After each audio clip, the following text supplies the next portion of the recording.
Greetings, my scattered brothers and sisters in the Lord. Trust you know the Lord is with you wherever you find yourself scattered today, and that you know that his presence with you is more than enough, whatever you might face today. Well, today we are arriving at the tomb of Jesus. It's Mark chapter 16. And so I'll pick it up, 16:1. When the Sabbath was past, Mary Magdalene, Mary the mother of James, and Salome bought spices so they might go and anoint him. And very early on the first day of the week, when the sun had risen, they went to the tomb. And they were saying to one another, "Who will roll away the stone for us from the entrance of the tomb?" And looking up, they saw that the stone had been rolled back. It was very large. And entering the tomb, they saw a young man sitting on the right side, dressed in a white robe, and they were alarmed. And he said to them, "Do not be alarmed. You seek Jesus of Nazareth, who was crucified.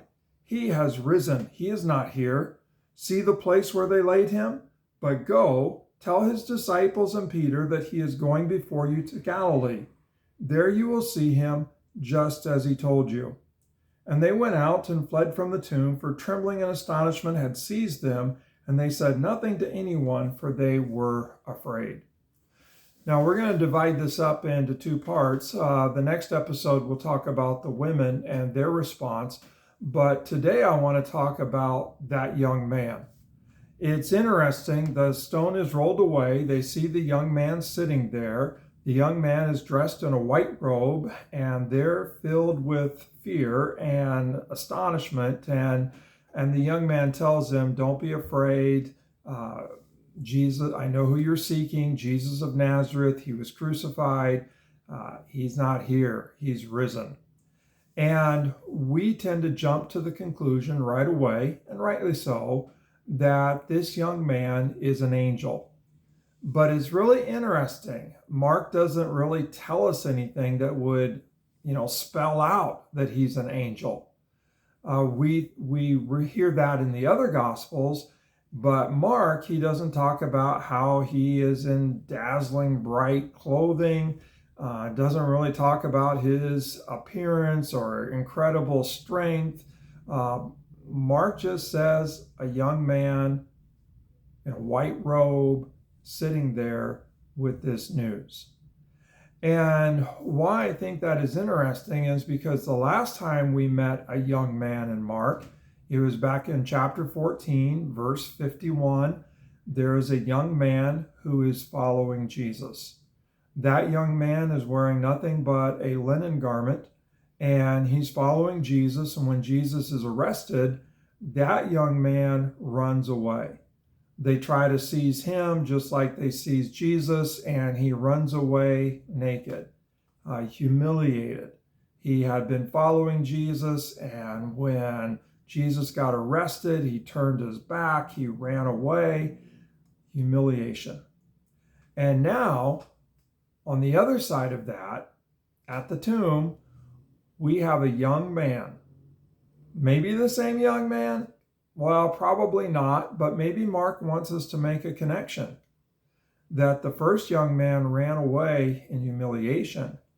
This young man, not running, sitting in a white robe, clothed, and directing people to Jesus, in particular directing the women to Jesus, but making the announcement that Jesus is risen and directing people to go meet Jesus. I'm wondering if that's Mark's story. That Mark had run away in Acts 13. Mark is on his first mission trip, and he runs away. And he ran away so badly that on the second mission trip in Acts, Paul didn't want to take him. Thought he would fail again. But Barnabas took him.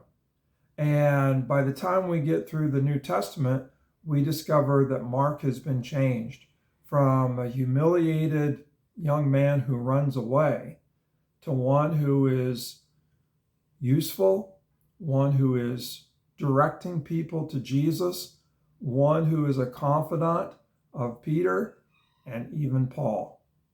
And so just the power of the gospel, the power of Jesus to change a young man from one who failed and ran away in disgrace and humiliation to one who is now boldly directing people to Jesus. I mean, that's what the Gospel of Mark does. It directs us to Jesus. So that's kind of my big takeaway from the passage this morning, that Mark, or this young man, at one point ran away in failure and humiliation. But now we have a young man who is faithfully, boldly directing people to Jesus. And Jesus saved him from who he was. And now he is directing people boldly, faithfully to Jesus. I think the story of that young man can also be our story. That there are times where we all kind of run away from Jesus in humiliation. We failed him. But Jesus doesn't let that failure define us. Jesus is faithful to transform us so that we can become people who direct others to Jesus instead of people who run from Jesus. So wherever you find yourself scattered today, take courage that your failures and humiliation, the times that you've turned your back on Jesus, those don't have to define you. Jesus defines who we are, and Jesus changes who we are, and Jesus even saves us from who we are, so that we can faithfully proclaim Jesus, that he's risen, that he's Lord, and we can direct others to Jesus. God bless. Have a great day, and realize that by the grace of God in Christ Jesus, there's hope for us to become that second young man, even if we've been that first young man. Have a great day.